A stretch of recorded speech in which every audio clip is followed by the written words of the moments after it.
Rebonjour. Bien, on est toujours dans le régime politique en Grande-Bretagne. On a dit que l'introduction, il y a toujours des généralités et on ne va pas juger l'État, on ne va pas juger le régime politique. Est-ce qu'il est parlementaire ou présidentiel? Est-ce qu'il est démocratique ou autoritaire? Ça, on le laisse jusqu'à la fin. Après l'introduction, il y a des généralités. C'est dans tous les États, vous allez voir qu'on va procéder de la même manière. On a toujours introduction générale, juste après c'est l'exécutif et après on a le législatif, on a le judiciaire et à la fin on laisse pour une conclusion. Bien, l'introduction, on a dit que la Grande-Bretagne, on a dit tout ce qui concerne le livre, la monnaie, ça s'appelle le livre sterling.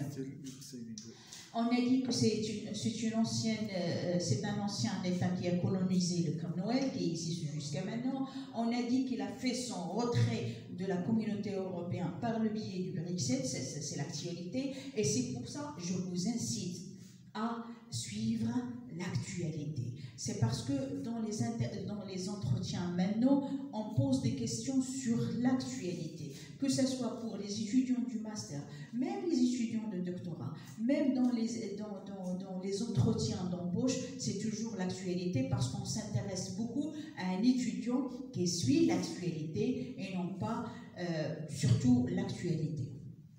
C'est pour ça, pourquoi pas constituer un dossier avec des sous-dossiers à l'intérieur et à chaque fois on a une information sur l'actualité. L'exécutif en Grande-Bretagne, on a dit qu'il est bicéphale. On a la reine d'Angleterre, Elisabeth II, et on a Boris Johnson. C'est la reine d'Angleterre, il a un rôle protocolaire, il a un rôle cérémonial, il a un rôle qui n'est pas réel, effacé. Et c'est Boris Johnson, le Premier ministre, avec son cabinet.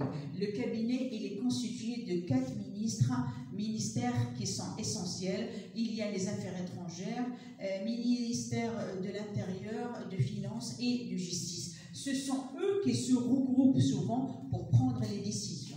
Bien sûr, la première, il n'est pas responsable parce qu'il n'a aucune autorité et c'est le Premier ministre et son gouvernement qui sont responsables. Elles sont responsables devant le peuple. Quand je dis le peuple, ça veut dire le Parlement.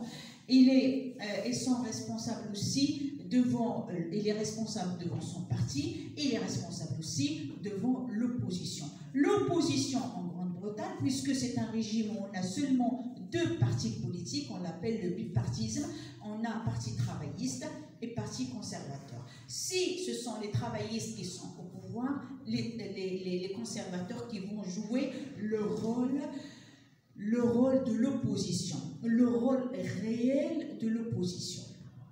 Seulement 2 partis, mais on trouve que l'opposition joue son rôle. C'est pour ça qu'on a cette expression-là qui dit qu'il y a toujours un gouvernement, il y a un gouvernement fantôme qu'on appelle shadow government. Ça veut dire ce sont eux aussi qui jouent un rôle dans la gestion de la politique, mais c'est derrière les coulisses par leurs critiques, par leurs suggestions, ça veut dire qu'ils jouent un rôle.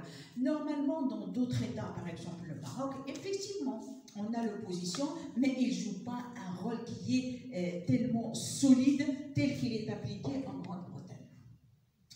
Bien, là aussi, concernant le gouvernement, on dit qu'il a une responsabilité collégiale ou solidaire. Ça veut dire quoi? Ça veut dire qu'il suffit qu'un ministre, que ce soit le ministre par exemple de l'Intérieur ou des Affaires étrangères ou n'importe, qui a commis une erreur, une faute grave, qui oblige le gouvernement à partir, c'est tout le monde va partir. Une fois tout le monde part, c'est ça ce qu'on appelle la responsabilité collégiale ou la responsabilité collective ou la responsabilité solidaire. Ça veut dire tout le monde va partir. Le législatif, comment il est en Grande-Bretagne? Le législatif en Grande-Bretagne, tout simplement, il est bicaméral. Et quand je dis bicaméral, ça veut dire qu'il est constitué de 2 chambres. On a la chambre des communes et la chambre des lords, House of Commons et House of Lords. Comment arrivent les lords normalement à cette chambre-là, qu'on appelle aussi la chambre haute et la chambre basse? La chambre haute, c'est la chambre des lords. Normalement, il y a des représentants de l'Église, il y a ceux qui sont d'une façon héréditaire, et il y a ceux qui sont bien sûr nommés par la reine. Qu'est-ce qu'il fait ces lords-là qui restent au pouvoir d'une façon héréditaire? Ils sont là jusqu'à la fin, ça veut dire jusqu'à leur mort. Qu'est-ce qu'il fait?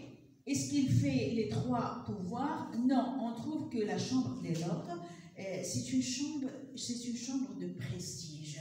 C'est une chambre de gloire, c'est une chambre qui représente l'ancienne civilisation des Anglais. C'est pour ça les lords, quand ils arrivent, comme je dis toujours, ils arrivent avec leur perruque, leur façon, leur manière de s'asseoir, leur manière de bouger. Ils sont conservateurs dans ce domaine-là. Qu'est-ce qu'il fait les lords? Est-ce qu'ils votent les lois? Oui, ils votent les lois. Est-ce qu'ils adoptent le budget? Non. Ils n'ont pas le droit de voter le budget. Est-ce qu'ils ont le droit de contrôler le gouvernement? Non, ils n'ont pas le droit de contrôler le gouvernement. C'est pour ça, des fois, ils critiquent le rôle joué par les lords. Ils disent que c'est une chambre d'enregistrement. Ils n'ont pas un rôle réel dans le législatif. Qui détient le vrai pouvoir législatif? Normalement, c'est les House of Commons, qu'on appelle la chambre basse ou la chambre des communes.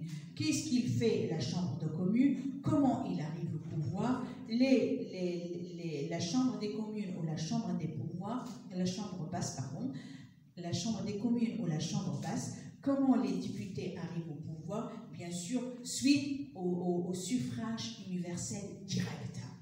Suffrage, on l'écrit souvent de telle manière, suffrage universel direct. Suffrage universel direct. Ça veut dire qu'ils sont choisis par le peuple directement. Qu'est-ce qu'il fait la chambre basse? Est-ce qu'elle vote les lois? Oui, elle vote les lois. On dit voter les lois, élaborer, légiférer, faire, c'est la même chose. Est-ce qu'il adopte le budget? Oui, elle adopte le budget. Est-ce qu'il a le droit de contrôler le gouvernement? Oui, elle contrôle le gouvernement. Ça veut dire quoi? Ça veut dire que seule la chambre basse, la chambre des communes, qui a le droit de sanctionner le gouvernement, qui a le droit de sanctionner le Premier ministre et le cabinet et les autres ministres par la mise en responsabilité des ministres.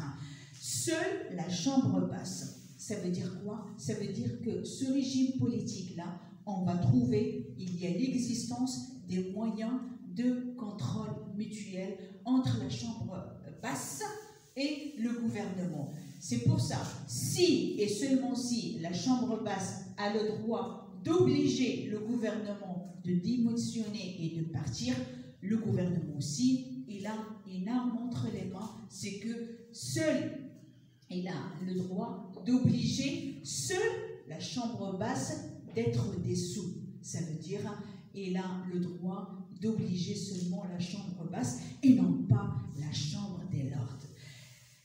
Voilà, on peut dire que le régime politique tel qu'il est appliqué en Grande-Bretagne, c'est un régime parlementaire par excellence. Il y a une séparation des pouvoirs, on est devant un exécutif bicéphale, on est devant une reine qui n'a aucun rôle réel, on est devant un premier ministre qui gère, qui décide, qui détient la chose publique ou politique, on a un législatif qui joue le rôle, les trois fonctions traditionnelles, il vote les lois, il adopte le budget et il contrôle. Si je vais rajouter un autre point, là on a l'exécutif, législatif. Troisièmement, je peux la mettre, ce titre-là, sous forme de question. Est-ce qu'il existe relation entre législatif et l'exécutif? Je vais répondre que oui, il existe une relation et se concrétise par la présence des moyens de recevabilité, des moyens de sanction ou de moyens de contrôle entre le législatif et entre l'exécutif. Bien sûr, il y a un pouvoir judiciaire qui joue le rôle qui est traditionnel, ça veut dire elle tranche dans les lois, elle tranche dans, elle tranche dans les différences, ça veut dire qu'elle trouve une solution, et aussi elle peut interpréter les lois. Et même s'il y a des lacunes, ce sont les juges qui le font. Des fois, on dit aussi que la Chambre des Lords, elle joue le rôle juridictionnel. Même s'il n'adopte pas le budget, même s'il ne contrôle pas le gouvernement, mais il a un rôle juridictionnel, et ce rôle-là, il est nouveau, il est daté de 2005, je crois, 2005, que la Chambre des Lords joue ce rôle-là. Est-ce que c'est un régime démocratique? Oui, c'est un régime démocratique. Pourquoi on dit que c'est un régime démocratique? Parce que déjà, on a 3 pouvoirs et il y a 3 fonctions. Il y a aussi un multipartisme, même s'il y a seulement, même si on parle seulement des partis travaillistes et conservateurs, il y a d'autres partis politiques. Il y a une certaine liberté d'expression, les droits de l'homme sont protégés, les droits de l'homme ne sont pas bafoués, il y a une certaine liberté d'opinion. C'est que aussi le Premier ministre, il arrive au pouvoir suite à des élections. Ces élections-là sont bien sûr des élections qui sont claires, et on respecte aussi l'opposition. Ce qu'on appelle les caractéristiques d'un régime démocratique. Voilà. On a fini par le régime politique en Grande-Bretagne, c'est un régime parlementaire, et on va choisir d'autres régimes parlementaires pour voir que est-ce qu'ils répondent au Canva, ça veut dire le tableau qu'on a fait, ou ils ne répondent pas, et c'est ça ce qu'on va voir bien sûr avec d'autres régimes politiques. Merci.